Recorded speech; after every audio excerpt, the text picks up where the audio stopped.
Assalamualaikum warahmatullahi wabarakatuh. Halo kawan-kawan semua, bertemu lagi bersama saya Nar di channel Ewako13. Apa kabar kalian semua? Dimanapun kalian berada, Nara doakan semoga kita semua dalam keadaan yang baik-baik saja. Baiklah kawan-kawan, tanpa berlama-lama lagi, mari kita lanjutkan ceritanya.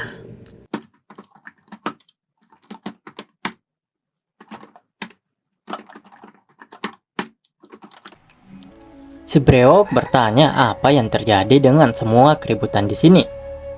Do Hakyung mengatakan bahwa mereka menghina masakannya. "Oh, So Cheong," ucap si Breok. "Paman," balas Yunso. "Paman," gumam Jinbo yang kaget mengetahui pemilik dari yang terbaik di dunia ternyata adalah Paman Yunso. Pamannya bertanya apa yang sedang Yunso lakukan di tempat ini. Yunso mengatakan bahwa itu tidak seperti yang dipikirkan oleh pamannya. Pamannya juga menanyakan apakah mereka merupakan bagian dari Yunso. "Ya, begitulah. Tapi kami tidak pernah menghina masakannya," ucap Yunso yang membela Jinbo dan Damho. "So Cheon, meskipun aku sangat peduli tentangmu, tapi kamu harus menyingkir dari sini," ucap pamannya. "Paman," balas Yunso. "Aku bilang mundur," bentak sang paman. Yunso tentu saja tidak berdaya dengan pamannya itu. Yu Sun Mon merupakan salah satu dari 5 sekte besar di Provinsi Hunan. Mereka adalah sekte yang berfokus pada seni medis daripada seni bela diri. Dan mereka juga merupakan sponsor terbesar di balik yang terbaik di dunia. Sim Wo Mun adalah pemimpin Yu Sun Mon dan juga merupakan paman dari Yun So Cheong. Jumlah uang yang mengalir ke Yu Sun Mon dari yang terbaik di dunia sungguh luar biasa banyak. Jika reputasi Dok Hakyun turun, kerusakan akan segera kembali ke Yu Sun Mon, gumam Paman Simbo. "Apakah kamu benar-benar menghina masakannya?" tanya Paman Simbo. Maaf, aku bertanya, apakah itu benar?" ucapnya lagi. Jinbo tentu saja menjadi gugup dan panik karena terintimidasi seperti itu. Sang kakak tentunya maju untuk pasang badan. "Itu tidak enak," ucap Damho belak-belakan. "Apa katamu?" balas Paman Simbo.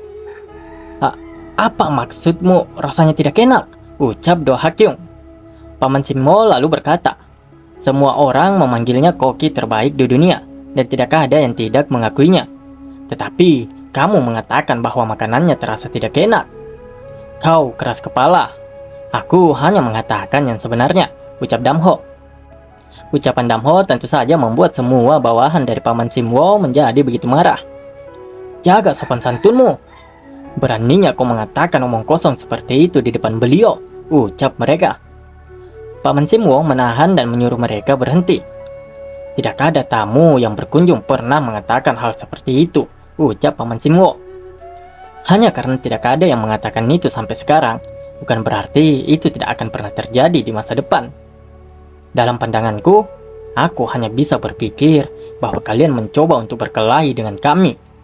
Hari ini, aku akan membiarkan kalian pergi tanpa masalah demi keponakanku," balas Paman Simwo. "Sekarang pergilah. Tidak ada tempat untuk tamu sepertimu di yang terbaik di dunia," ucap si Om yang memegang pundak Damho.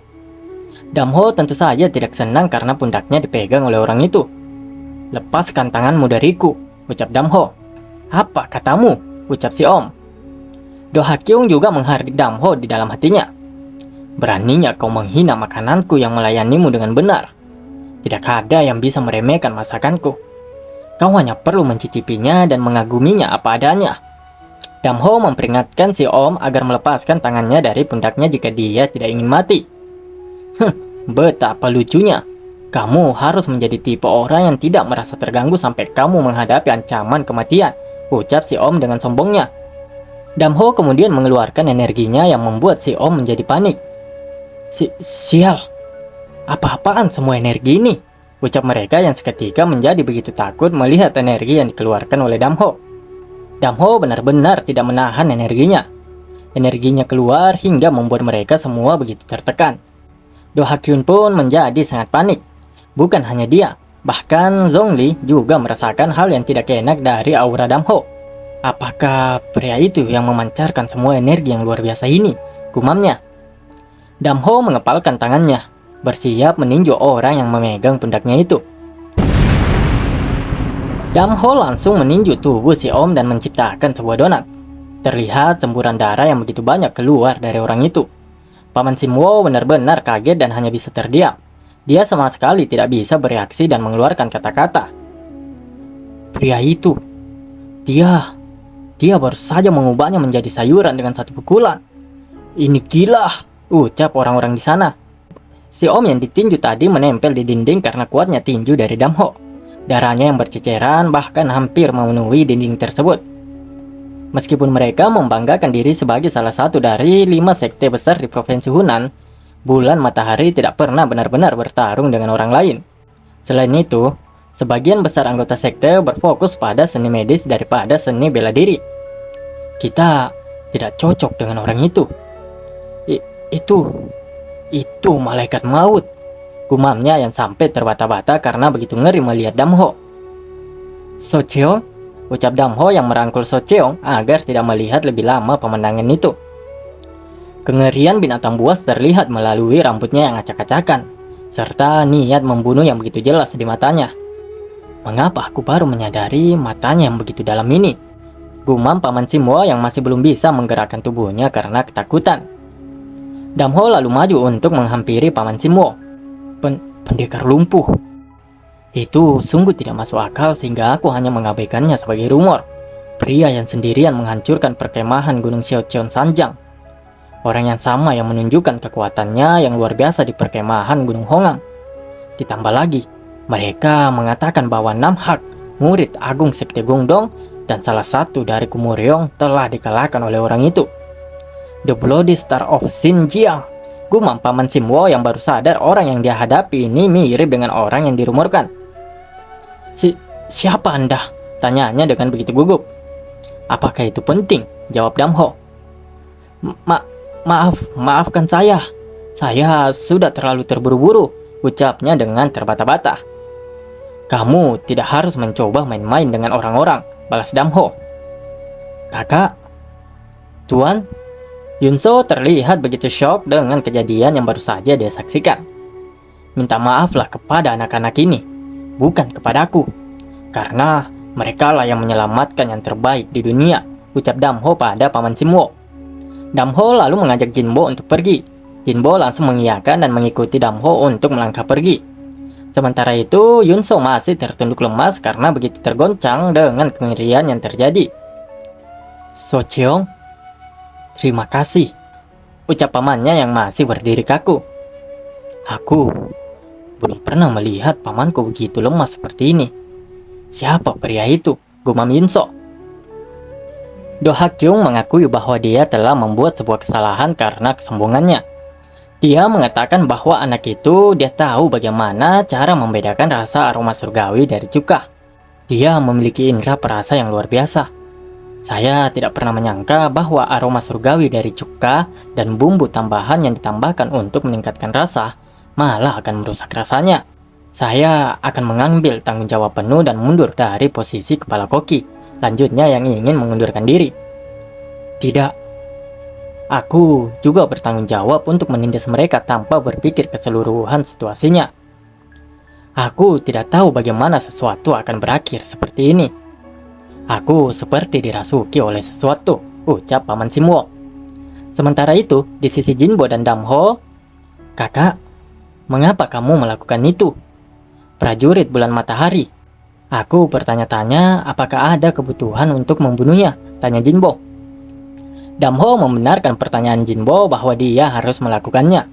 Tentu saja itu menimbulkan pertanyaan baru bagi Jinbo tentang alasannya.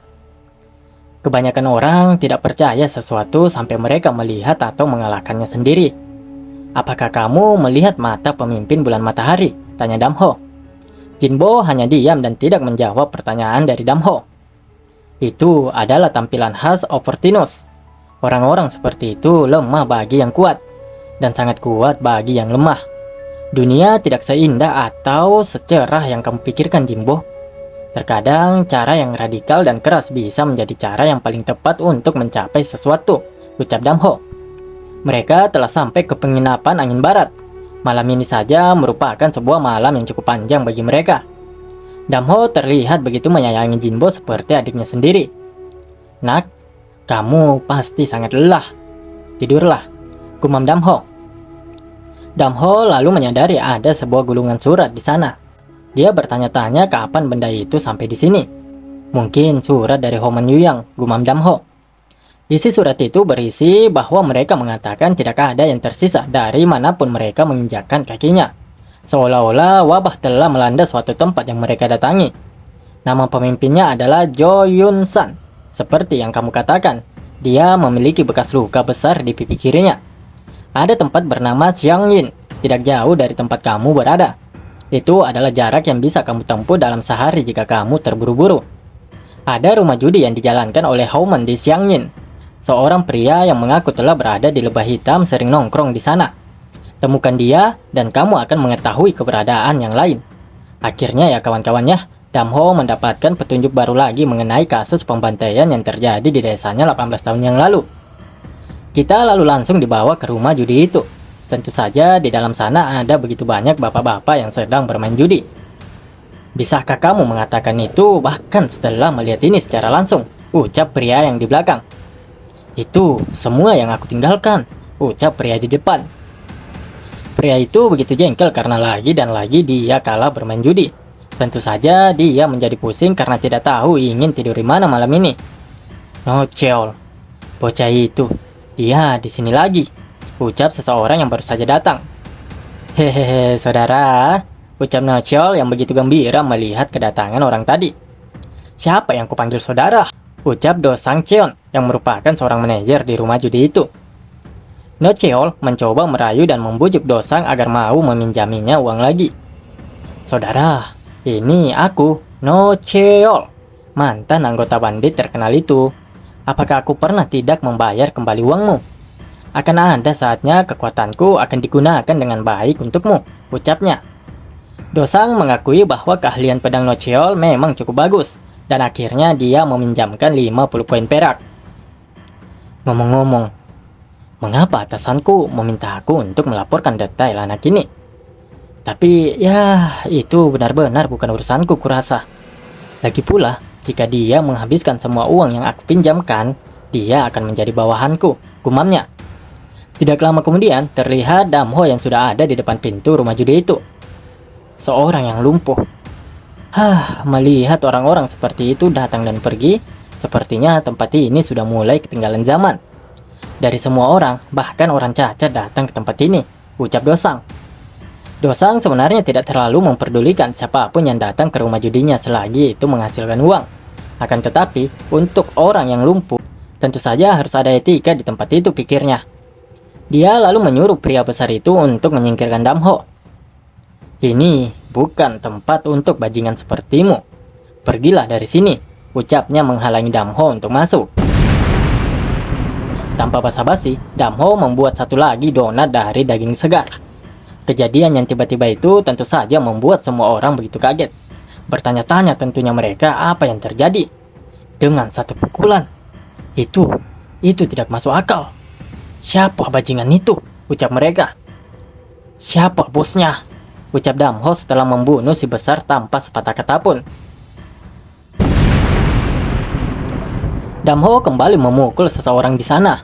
Dia menghajar siapapun yang ada di dekatnya. Tidak peduli apakah orang itu hanya diam menonton atau mencoba menyerangnya. Semuanya dihajar, membabi buta oleh Damho. Sungguh tidak ada satupun orang yang bisa menghentikan amukan dari Damho. Damho benar-benar layaknya binatang buas yang kelaparan.